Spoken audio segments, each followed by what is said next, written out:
Airbuds छोटे speakers का एक पेयर होता है जिसे हम कानों में पहनते हैं। इनके जरिए हम फोन कॉल्स और म्यूजिक वगैरह क्लियरली सुन पाते हैं। लेकिन क्या आप जानते हैं कि एयरबड्स पर लाउड म्यूजिक सुनने से आप अपने सुनने की समात यानी सेंस ऑफ हियरिंग खो सकते हैं। लेकिन कैसे? चलिए देखते हैं कि ये एयरबड्स हमारे कानों को कैसे डैमेज करते हैं। हमारा कान 3 पार्ट से मिलकर बना होता है जो मिलकर काम करते हैं और साउंड वेव्स को प्रोसेस करते हैं। ये 3 parts outer air, middle air और इनर एयर हैं।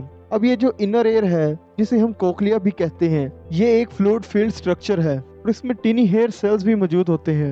ये हेयर सेल्स हमारे दिमाग को साउंड मैसेज सेंड करने में मदद देते हैं। देखिए, जब साउंड वेव्स हमारे कानों में एंटर होती है तो ये हमारे एयर ड्रम में वाइब्रेशन क्रिएट करती है। ये वाइब्रेशन फिर हमारे मिडल एयर में प्रेजेंट टीनी बोन से होते हुए हमारे कोक्लिया में ट्रांसमिट हो जाती है। जैसे कि मैंने आपको पहले बताया था कि कोक्लिया एक फ्लूइड फील्ड चैम्बर है जिसमें टीनी हेयर्स भी प्रेजेंट होते हैं। ये वाइब्रेशन इस फ्लूइड और छोटे छोटे हेयर सेल्स में से पास होती है। ये हेयर सेल्स इन वाइब्रेशंस को इलेक्ट्रिकल पल्सेस में कन्वर्ट करते हैं जिनको हमारे ब्रेन की तरफ भेजा जाता है और यूं हम सुनते हैं।